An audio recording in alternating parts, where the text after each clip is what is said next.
Okay, so this video is the third for Chapter 4 of Fundamentals of English Grammar. This is one of the two that you should be watching if you're in ESL 41. So in this chapter, in this video rather, what we're going to do is we're going to cover the difference between the present perfect progressive versus the present perfect in terms of how they're used, and then also the use of the past perfect. I recommend if you have your book, get that out and you can follow along with this and make any notations that you want to make. All right, so let's take a look at this one. We say Mike, Bob, and Lee are hiking. They've been hiking for several days. One of the things we talked about in the previous video is that the present perfect progressive is used for talking about the duration of events. So the difference between Mike, Bob, and Lee are hiking, that's talking about an action that's going on right now, and they have been hiking for several years. Sorry, several days. That's talking about the duration or how long something is. So let's take a look at these examples. My cousin is hiking with his friends. They've been hiking for several days. My cousin has hiked many mountains. All right, so in the first one, we have the present perfect progressive, and we're talking about the duration of present activities. And this is with an action verb. In the second one, what we're talking about is repeated activities with an unspecified time. So our first difference here is that we can use the present perfect progressive for action verbs talking about durations, whereas we'll use the present perfect for both action and non-action verbs with unspecified times in the past. Okay, what we cannot do, and this is the difference, what we cannot do is we cannot use the present perfect progressive for repeated actions in the past. We can only use them for duration. The other thing that we cannot use the present perfect progressive for is for non-action verbs. So the guys have known each other for 10 years, okay, but we can't say the guys have been knowing each other for 10 years. Even though we're talking about a duration of time, we can't use it because know is a non-action verb, okay?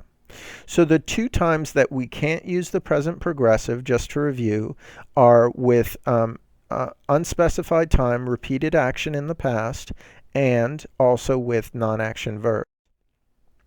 Okay? However, there are some situations where we can use both the present perfect progressive and the present perfect, and the meaning is very similar. So I've been studying medicine for 1 year, or I have studied medicine for 1 year. Both of these are talking about the duration of time of an event, and the meaning is generally the same. Here we have Rolf has been running every day since he was a child, or Rolf has run every day since he was a child. So in both cases, we're talking about the duration of something. Okay, and basically the meaning is the same. Okay, these are usual or habitual activities. Here we have I've been studying Spanish since I visited Mexico, or I've studied Spanish ever since I visited Mexico. Okay, so again, we're talking about usual or habitual actions, and either tense is okay. The meaning is generally the same. Okay, so let's take a look at these ones. For this, we want to use the present perfect form of live. So how long has your family lived here? And here it is, we have lived here for 10 years. But this is a habit or a usual activity. So this is a situation where we can also use the present perfect progressive. So it's going to be how long has your family been living here? Okay, and we can say we have been living here for 10 years. The meaning of these two, the present perfect progressive and the present perfect, are basically the same. So moving on to our last section here is talking about the past perfect. So when they arrived at the store, it had already closed. Okay, so past perfect. Let's take a look at this example. The past perfect is used to talk about a event in the past that happened before the other event. So in this case, in this example, we have two events. When they arrived at the store, it had already closed.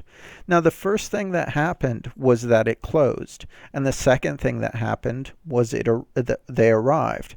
Okay, so the past perfect is used to tell you that one thing happened before the other. So the reason that you want to have this tense is that if you have a sentence that says, when they arrived at the store, it closed, we don't know which one happened first. It actually sounds like they happened at the same time. You arrived at the store and it closed, that both things happen at the same time. But when we have the past perfect, we can make it clear to the listener or the reader that one event happened before the others. So the store had already closed when they arrived. Okay. In forming the past perfect, we use the had plus the past participle. We can also use contractions with some of the words. So it had closed, she'd gone home, he'd gone home, they'd gone home, we'd gone home, and you'd gone home. We can make contractions in this form. We want to avoid doing this in writing for a couple of reasons. One reason is that would is often contracted in this way. And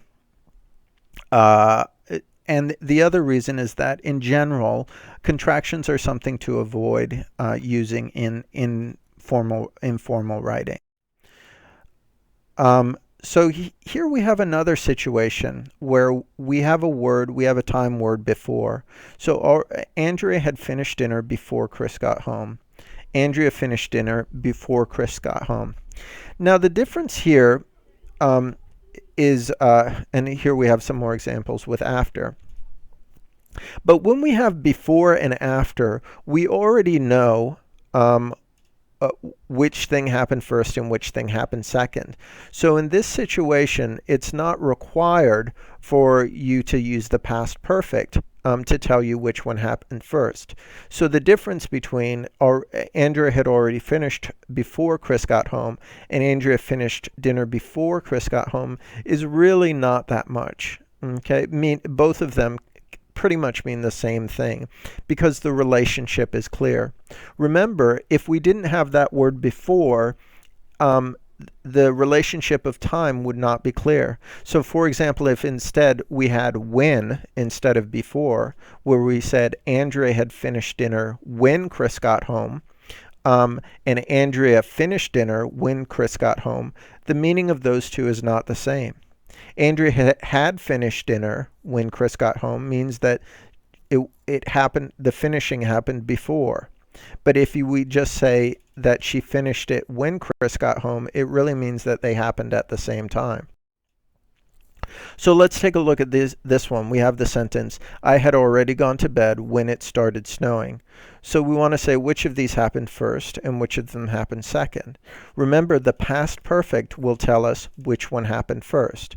So it started snowing. That's the thing that happens second because it started snowing is in the past tense, the simple past. And I went to bed happened first. Okay? How about in this one? Which one happened first? I tried to go shopping, but the store had closed. Okay? The store closed is what happened first because this is in the past perfect. And I tried to go shopping is what happened second because that's in the simple past. Okay? So we will go over some of these activities in class, and I will see you then. Take care. Bye.